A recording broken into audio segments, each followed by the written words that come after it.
Well, gentlemen,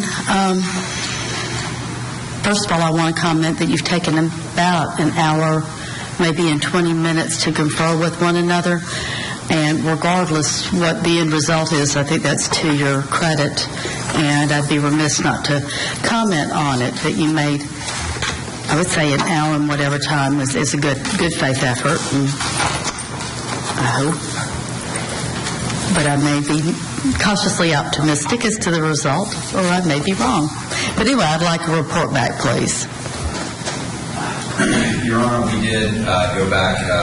The state, first of all, talking about the defense did independently, that we sat and talked again further about the strikes for cause and the issues that are kind of in play. And then we started with 6. We eliminated one of them, the state conceding a motion for the defense. They filed 4. I will note that there have been motions by the defense too, or by the state, which have been denied, but it's neither here nor there right now. At this point, the defense has filed this motion to change venue. This is their motion. Evidently, they thought it was well-founded based on what's happened so far as jury selection. Obviously, the state vehemently disagrees with that legally and practically. We spoke with the defense, as you asked, in a spirit of compromise, looking at where the standard may be, looking at are there things that we overlooked, things that we could reconsider. In doing that, we did talk with the defense about possibly considering striking 1 or 2 more, or agreeing with 1 or 2 more of those jurors, at least, to bring that to maybe 50%, if that would allay their concerns legally. Basically where we're at is, unless all 5 of these decisions to strike for cause are reversed, there will be no motion withdrawal. So we are where we are. The state, honestly, Your Honor, is not going to, I think we're not doing our job with our position for a state to hold if we go forward and do this with jurors that we think are fairly impaneled, and there would be nothing to stop another motion to change venue, another 10 jurors down the road based on the same reasons. So that's my report. I don't think there's anything that's going to change. You want to add to that in any way whatsoever? I would just say, first of all, thank you very much for the opportunity to discuss it. We appreciate not only giving us an opportunity, but even a suggestion as to a particular course of action to look at. We have discussed that with the state very openly. I appreciate their willingness to speak with us about their concerns, about our concerns. Ultimately, the state's not in a position to agree with that proposal. Anything short of that, the defense is not in a position to agree with. Regarding our motion, we have the motion notwithstanding. We'd ask the court to make a ruling upon it, then depending on what that is will affect what the next issue would be. Well, first of all, I want to compliment you both for doing that. Secondly, if you all had reached an agreement without an agreement that we wouldn't be revisiting this in the future, I wouldn't have accepted it anyway. So, and I can see that creating an impasse. That's valid. It's valid probably from both sides. So that may have been, if y'all had come to an agreement, that may have destroyed that agreement. So I understand completely. Well, let's revisit defendant's request. Motion 26 for a change of venue.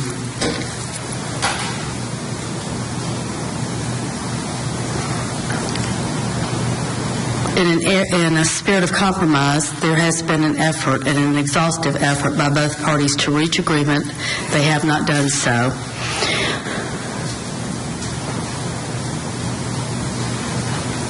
The standard and burden of proof here is on the defendant. The defendant has to make a substantive showing of the likelihood of prejudice by reason of extensive publicity in a case. Media coverage has been pervasive, constant. It's covered even non-issues such as scheduling of the case. The Atlanta Journal-Constitution has had recent in-depth podcast about the case. I believe it might be ongoing at this time. WSB Radio has a daily court watch. The week before trial, jury selection, there was at least a 1 or 2 hour talk show on drive time. with a call-in talk show about the case where public opinions were discussed. This is all within the press's purview as a free press to address and pay attention to items that they consider to be noteworthy and of public interest. This court certainly does not disparage what the coverage has been. I only reflect that what I think would be largely agreed upon within the community, that there has been extensive publicity and press coverage of this case. The juror questionnaires show pervasive knowledge of this case. Almost, you read them, they consistently have some knowledge of the case. Some of them don't. That's the exception and not the rule. And they have a lot of information. And then the emotionality of the response includes comments such as, I hate to use vulgarity, but I believe one juror said rotten hell. I think another used the word pervert. Well, that's not vulgar. That's a perfectly fine word if it fits the situation, but regardless. One juror even opined that the defendant deserves the death penalty in this case, which is not an option based on the way the case has been brought to court.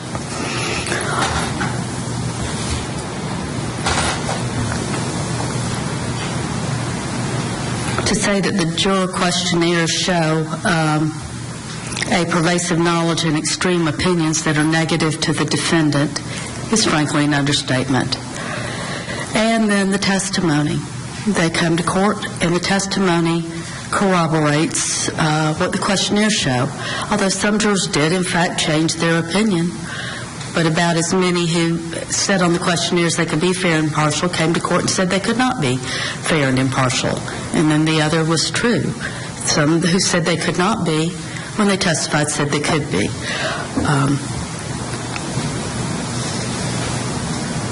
And then we have the percentages. If you use the state's percentages, which are lower, you're in the mid-40s. If you use the defenses, which are higher, you're in the mid-50s for those struck.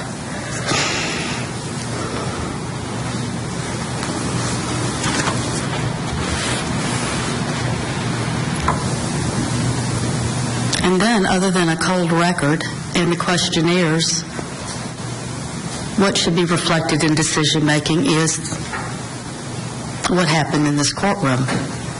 And this courtroom has not been a place of mild opinions.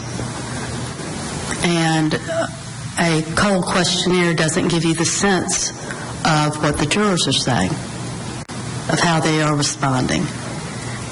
The defendant has carried their burden to make a substantive showing of the likelihood that the prejudice exists because of extensive publicity, so that it would not be just to try the case in Cobb County. So I grant the defendant's motion 26 for a change of venue. Mr. Sharon and I and Ms. Murphy will begin taking the steps to identify what jurisdiction and what timing will occur. And I'll be calling meetings with counsel soon.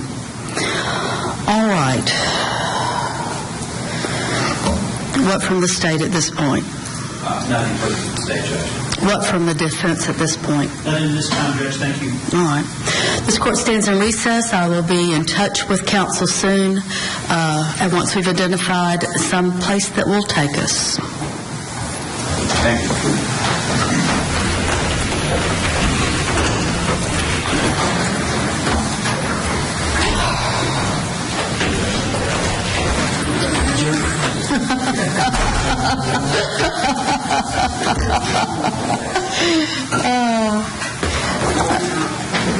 I think there needs to be a message that just says, thank you, you're excused from this case.